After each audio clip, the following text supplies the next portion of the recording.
जो ब्रिज है ना वो दिख रहा है रोड क्लोजर। ऐसा गड्ढा अभी तक नहीं बढ़ा। होलिका दहन के दृश्य मुझे मिल गया है चाय। अगर आप इको स्पोर्ट में एक इशू ये है कि जब आपकी डीईएफ रीजनरेट होती है ना तो आपकी एवरेज जो है ना इंस्टेंट फ्यूल इकोनॉमी। भैया पूरा कंबल वंबल ओढ़ के बैठे हैं। जाए भैया, वाइपर चलाइए ना, 5 पे चलेगा। अरे पूरा साफ है भाई, क्योंकि इस हाईवे का कोई मेंटेनेंस नहीं है। अभी देखिएगा ना इतने पैच वर्क्स है ना, अभी भी ना इधर गांव की तरफ देखिए काफी फॉग है। It's very good morning. आज है 3, अब तो 3 ही हो गया, 3 मार्च यानी कल है होली। सो सुबह के बज रहे हैं 2:39। मैंने यहाँ से भी गाँव जाने का, पेरेंट्स वहीं पे हैं तो इस बार की होली गाँव पे ही होनी है। फ्यूल वगैरह प्रॉपर रात में ही, शाम में ही फिल करा लिया। तो ऑलमोस्ट फ्यूल तो पहले ही फिल कराया था। टायर प्रेशर वगैरह मैंने चेक करा लिया है, इट्स गुड। दिख रहा था मुझे अभी कि रोड क्लोजर है ना। जो अगर आप इसमें देखें तो मैप में दिख रहा है ना, ये सोनपुर जो ब्रिज है ना वो दिख रहा है रोड क्लोजर है ना। तो अपन लोग इसको अवॉइड करेंगे और सोनपुर से ना होके हम लोग जाएंगे गांधी सेतु होते हुए।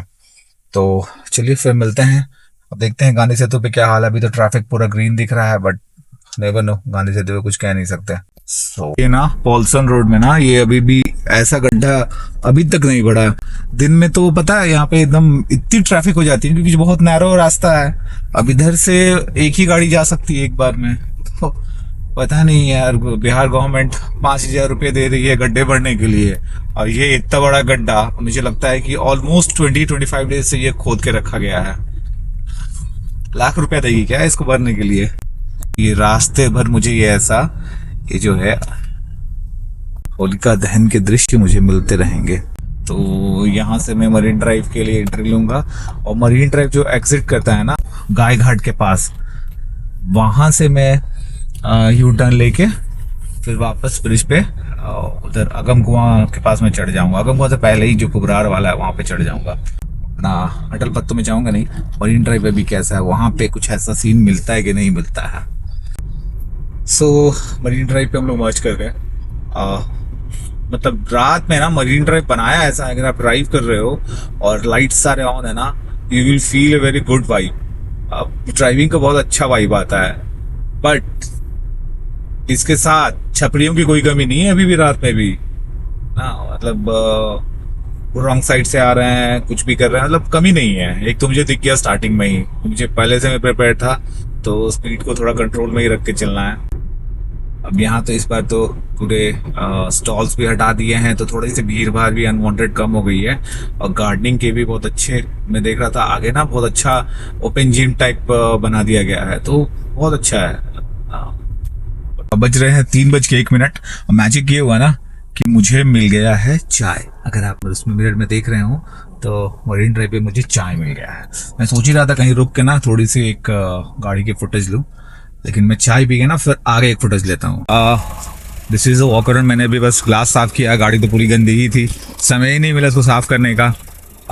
मुझे लग रहा था कि टायर में ना कुछ ज़्यादा ही हवा है, लेकिन अभी टायर में एकदम प्रॉपर इन्फ्लेटेड है। सो अब सही, मतलब सस्पेंशन से ना वैसी नॉइज नहीं आ रही है जो पहले आ रही थी। मुझे लग रहा सस्पेंशन गया क्या ऐसा, लेकिन बहुत अच्छा, अभी कोई इश्यूज नहीं है, टचवुड ना। तो इस बार वहां से लौट के आएंगे ना, कुछ इसमें मेक ओवर कराएंगे। मतलब ये क्लैडिंग मेरा प्लान है सब चेंज कराने का। ये थोड़ा सा यहाँ से ना निकल गया है, इसको मैं खोज रहा था किसी भाई के पास हो अगर इसका कोई लिंक वगैरह जहाँ से अच्छा मिल सके तो जरूर बताना। चाय मिल गया तो बहुत अच्छा, अब थोड़ा सा रिफ्रेशिंग भी लग रहा है। So let's meet on Ganga Setu now. तो हम लोग आ गए अब गंगा सेतु अप्रोच के लिए। यहाँ से हम लोग एग्जिट करेंगे, राइट लेंगे। ये रही वो ब्रेकर्स, और यहीं से हमें यू टर्न लेना है। और यू टर्न लेते ही फिर हम वापस पुरानी रास्ते होते हुए पुल के नीचे नीचे हम लोग मर्ज हो जाएंगे अगम कुआं साइड में। थोड़ा देख के ही मुड़ना होगा, बिकॉज यहाँ पे क्या है ना, इधर से भी गाड़ियां आती हैं, तो संभल के। हाँ, ये है वो मर्जर। अब यहाँ से ना हमें लेफ्ट लेना है। बसेस वगैरह आ रही हैं। अब लग रहा है कि कुछ हाईवे वाली फील। अब तक तो लग रहा था पता नहीं मैं कौन से टाउन में टहल रहा हूँ, कोई ना गाड़ी है ना कुछ है। तो अब यहाँ से गांधी सेतु पुल स्टार्ट है ना। इसी रूट से हम लोग आए थे। अब हम लोग गांधी सेतु की तरफ, गांधी सेतु पे तो आ ही गए हैं। तो ये काइंड ऑफ नॉस्टैल्जिया है, बचपन की फीलिंग्स। दिवाली में तो नहीं, छठ में और होली में जब हम लोग गाँव जाते थे, इसी टाइम में अमूमन निकलते थे ताकि ट्रैफिक रोड पे बहुत कम मिले और हम लोग कम टाइम में ना घर पहुंच जाएगा, गांव पहुंच जाए। रोड भी उतनी अच्छी नहीं हुआ करती थी और गांधी से तो भी उसमें बहुत ट्रैफिक, मतलब इसमें तो एक लेन तो हमेशा से ही खराब रहता था, कभी इधर चालू कभी उधर चालू, ऐसे करके हम लोग जाते थे। और बहुत, अब कहीं और चाय मिलेगा ना तो एक बार और रुकेंगे चाय पीने। चाय तो बहुत अच्छा पिलाया यार, मैं अननेसेसरी थर्ड गियर में रेव कर रहा हूँ। अभी भी देखेंगे ना तभी। इको स्पोर्ट में एक इशू ये है कि जब आपकी DEF रीजनरेट होती है ना तो आपकी एवरेज जो है ना इंस्टेंट फ्यूल इकोनॉमी वो बहुत ड्रास्टिकली गिर जाएगी। जैसे अभी RPM भी उसमें हाई हो जाएगा बट वो पता नहीं चलता है ना उसमें हाई स्पीड पे। अभी आप देखें RPM मेरा ऑलमोस्ट 1700-1600 के आसपास है, 60 पे गाड़ी चल रही है, फोर्थ गियर में है और 31-32 के एवरेज दिख रही है। बट जब यही सारा चीज जब DEF होगा ना तो ये गिर के हो जाएगी 15, 16, 14 ऐसे दिखाएगी, इस तरह में रेव करेगी। तो ओवरऑल जो है ना वो फ्यूल इकोनॉमी गिरती है। So we are here at Hajipur. अब यहाँ से अगर आप लेफ्ट लेंगे ना तो आप हाजीपुर स्टेशन की तरफ चले जाएंगे और यहीं से आप ये गोल चक्कर घूमते हुए राइट की तरफ जाएंगे। जब मैं इंडिकेटर दे दिया, राइट से दिया, तो आप पहुंच जाएंगे सीधा मुजफ्फरपुर वाले हाईवे पे।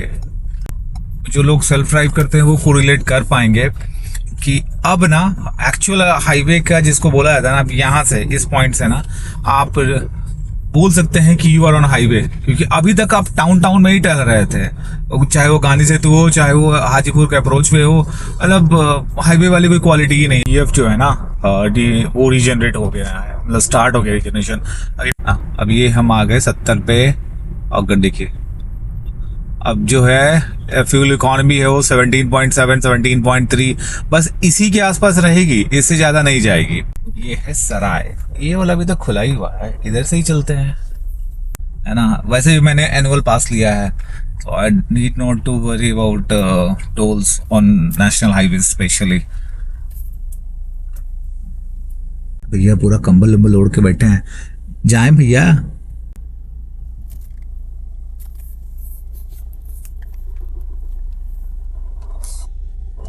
और आगे करें और आगे करें, निकल ही जाएंगे इसके बाद तो हम। वाइपर साफ है भाई पूरा, वाइपर चलाइए ना, 5 पे चलेगा।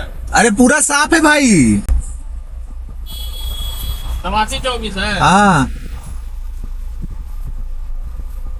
भी कुछ वाइपर चलाने से मेरा फास्टैग कैसे चल जाएगा यार, पूरा विंडस्क्रीन क्लीन है, साफ सुथरा है, तो वाइपर चलाइए तो उससे ठिठोली कर रहा है, मतलब होली वाला इसको ना पूरा फगुआ चढ़ा हुआ था, कर वाइपर चलाइए, नहलाना दे पूरी गाड़ी को हम, आओ तुमको भी नहला देते हैं इसी से।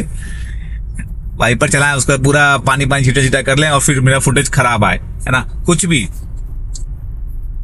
अभी देखिए ये ना रीजनरेशन कंप्लीट हो गया, अब सेम उससे ज्यादा स्पीड पे अभी देख रहे हैं एवरेज जो है 20 से ऊपर की दिखेगी आपको।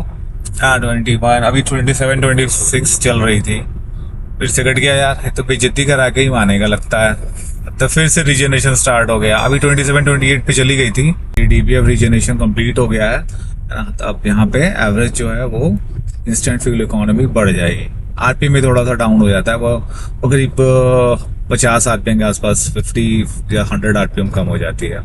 अब सही है एवरेज, लेकिन जो ये आधे घंटे ये जो झेलाया है ना मेरे को DEF रीजनरेशन में, वो पूरी एवरेज की मेरी ना लंका ले गया। मुजफ्फरपुर हम लोग पहुंच चुके हैं। अब ये जो रास्ता है ना इधर राइट हैंड साइड, ये चला जाता है टाउन की तरफ, और ये जो है ना ये हाईवे, ये जो बाईपास बना है एक्चुअली ये रास्ता है राइट हैंड साइड तरफ जो टाउन होकर चला जाता है। बट ये जो है ना ये लेफ्ट से जो हम लोग जा रहे हैं ये बाईपास है, बहुत अच्छा बाईपास है, और ये एकदम मुझे वहां मिलाएगा ना वो कांटी वाली जो रोड है ना। ये दिल दीवाने ने, मैंने उसके शहर को छोड़ा, उसकी गली में दिल को तोड़ा, फिर भी सीने में धड़कता है ये दिल। मैंने दिल से उसे निकाला, जो ना करना था कर डाला, फिर भी याद उसी इस रास्ते से हम लोग आए थे, अब यहाँ राइट लेके मर्ज हो गए। तो हाँ, ये पीछे इधर मोतिहारी नहीं, गोपालगंज, यूपी बॉर्डर गोपालगंज से होते हुए इधर आता है टुवर्ड्स मुजफ्फरपुर। ये पहले यूपी जाने का यही एक 4 लेन था, अब तो फिर वो बक्सर वाला ही बन गया है। यही है, अगर हम उधर टाउन से आते तो हम सीधे स्ट्रेट उधर से आते, फिर यहाँ से हमको लेफ्ट लेना था। अब चूंकि हम इधर बाईपास से आए हैं तो हम डायरेक्टली यहाँ से लेफ्ट ले लेंगे, है ना। तो ये हमारा मुजफ्फरपुर हम एग्जिट कर गए। अब मुझे डिसाइड करना है कि क्या मैं दरभंगा मतलब बब्बी होते हुए जाऊं या फिर रोनी सैदपुर सीतामढ़ी वाला रास्ता, क्योंकि पिछली बार जब मैं गया था तो मेरा बहुत बुरा एक्सपीरियंस था वो दरभंगा वाले ये हाईवे आगे जाके, क्योंकि इस हाईवे का कोई मेंटेनेंस नहीं है। बब्बी देखिएगा ना, इतने पैच वर्क्स है ना। टोल तो ठीक है यार, मैनुअल पास है, दैट इज उसके लिए कोई मतलब नहीं है, बट रोड तो बनना चाहिए ना। रोड इतना वाहियात है, इतने पैच वर्क है, मतलब इतने पैची है ना, आप कह नहीं सकते। पूरी गाड़ी जो है ना वो एकदम गड़गड़ ऐसे चलती है। अब एक और ऊपर चला जाता है दरभंगा की तरफ, और ये लेफ्ट जो है मैंने नीचे से ले लिया। अब यहाँ से मैं उससे जो गाड़ियाँ आ रही है और लेफ्ट चले जाऊँगा टुवर्ड सीतामढ़ी। ये जो है ना ये स्ट्रेट भी चला जाता है मुजफ्फरपुर टाउन होते हुए, है ना। तो रात में आप आ भी सकते हैं, तो कोई दिक्कत नहीं है। टाउन में तो उसमें रात में कोई ट्रैफिक होता नहीं है। अब यहाँ से ये है ना कि ये है नेशनल हाईवे, है ना, लेकिन ये डिवाइडेड नहीं है, मतलब इसमें रोड जो है ना वो अनडिवाइडेड है, एक ही में लेन में आना और जाना दोनों है। थोड़ा सा यहाँ पे ना ये होता है कि आप एक अच्छी स्पीड मेंटेन नहीं कर सकते, और बहुत फ्रिक्वेंटली जैसे 4 लेन पे ओवरटेक करते हैं ना वैसे नहीं कर सकते, थोड़ा संभल के चलना होता है इस पे। अदरवाइज रोड की कंडीशन बहुत अच्छी है, बहुत वेल बिल्ट है। उस रोड से जो हमने अभी ड्रॉप किया ना दरभंगा, उस रोड से ये रोड बहुत अच्छी है। बट ये जस्ट क्रॉस्ड रोनी सैदपुर टोल। अब यहाँ से मुश्किल से 3.2 किलोमीटर है, उसके बाद हम लोग इस हाईवे को छोड़ देंगे। यह रोनी सैदपुर, यहाँ रुक के थोड़ा सा मिठाई उठाई जो होता है ना, यहाँ का बालूशाही थोड़ा ज़्यादा फेमस है। यही है वो टर्न। यहाँ पे अगर लैंडमार्क देखा जाए तो बहुत बड़ा ब्रेकर है एक साथ, और यहीं से ना ये तिराहा है, ट्रायंगुलर से बनाया हुआ है इधर से इधर जाने के लिए। यहाँ से हम लोग राइट टर्न लेंगे, यही वो टर्निंग है। ऊपरी कितना है 25 kilometre, Sursand is 45 and Bhikhwa 67। I don't know Bhikhwa कहाँ है। हम लोग अब पुपरी पहुंचने वाले हैं। ये जो हाईवे है ना, ये जो उधर से आया है, पुपरी से आया है, और इधर ये जो चला गया है, ये भी मुजफ्फरपुर जाती है, मझौली में जाके मिलती है। बट इसमें प्रॉब्लम क्या है ना कि ये पूरी बनी नहीं है। बीच में ना एक 5-7 किलोमीटर का एक पैच है, कटरा गांव, वो बहुत ही मतलब मैं पहले गया हूँ, एक बार बाइक से आया तो गया था। तो उसमें अगर देखना हो तो एक वीडियो है मेरे पास अपलोडेड। उसमें क्या है ना कि वो गांव जो है करीब 7-8 किलोमीटर का पैच है, जिसमें कोई भी कंस्ट्रक्शन नहीं है, किसी तरह का रोड नहीं है। एक सिंगल लेन, जितने चौड़ा ये है ना उतना ही चौड़ा बस एक सिंगल लेन का एक रोड है, उसी से ट्रक जाते हैं, उसी में सारी गाड़ियां जाती हैं अप एंड डाउन दोनों। आप कभी भी कहीं भी फंस सकते हैं। उसके बाद इतना ही नहीं है, उसके बीच में एक नदी भी है जिसको क्रॉस करने के लिए आपको पीपा पुल से होकर जाना पड़ता है, और 1 एट ए टाइम वाला हिसाब किताब है। एक गाड़ी एक ही बार जाएगी, मतलब एक बार में एक ही गाड़ी जा पाएगी, या तो अप या तो डाउन, और बहुत मतलब रिस्की है। रिस्की कहने का इन द सेंस कि आपको बहुत टाइम लगेगा इस हाईवे से अगर टुवर्ड्स मझौली जाते हैं तो। इनके ब्रिज चालू हो गया क्या? मैं तो फिजूल में ये पूरा घूम के आया, ये पूरा डिटोर लेके आया। नहीं, चालू तो नहीं हुआ है, चालू हो जाएगा तो फिर हमें पुपरी टाउन होना नहीं पड़ेगा, हम डायरेक्टली इस ब्रिज से सीधे चले जाएंगे। का नज़ारा देख के ना बहुत गजब लग रहा है, एकदम मजेदार। कैसा फील होता है, पूरा कोहरा वोहरा सब लगा हुआ है इससे। अभी समय वही 6 बज रहा है, 1 घंटा 40 मिनट और लगना चाहिए पहुंचने में। तो लेट्स मीट, थोड़ा कहीं और रुकें। अब तो सीधे घर पे ही रुकने का मतलब बनता है, चाय वाय पीने के लिए कहाँ रुका जाए यार। अब सीधे चलो घर पे रुकेंगे, घर पे मस्त चाय वाय पियेंगे, सरप्राइज खेलेंगे। क्योंकि घर में लोगों को पता है कि मैं आज उठूंगा ही 9 बजे निकलूंगा, फिर 10 बजे तक।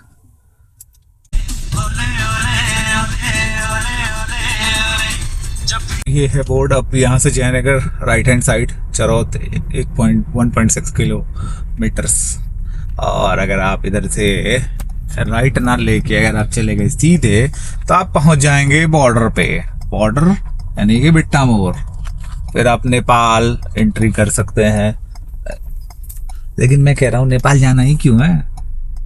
अच्छा, बहुत सारे टैक्सी वाले नेपाल होके जाते हैं उधर सिल्लीगुड़ी की तरफ जाने के लिए। वो नक्सलवाड़ी में जाके मिलते हैं इधर से। बहुत सारे लोग आते हैं, कहते हैं कि वो शॉर्ट पड़ता है। आई डोंट नो किस हिसाब से वो क्या स्टेटमेंट देते हैं, कैसे शॉर्ट पड़ता है। और वही 30 किलोमीटर 21 किलोमीटर और बचा है।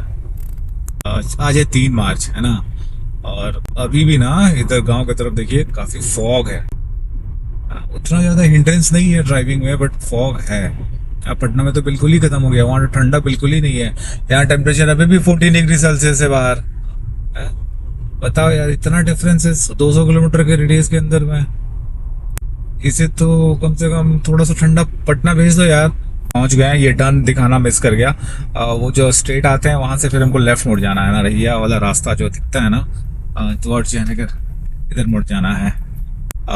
6:38 और मैं अपने गांव पहुंच गया। अब बस यहाँ से अंदर घर की तरफ जाऊंगा। तो यही था आज का ब्लॉग। फिर मिलते हैं एक नए ब्लॉग में। आप कहीं यहाँ से कहीं निकलता हो तो फिर उसके लिए एक वीडियो बनाऊंगा। सो चलिए फिर मिलते हैं किसी और ब्लॉग में, किसी और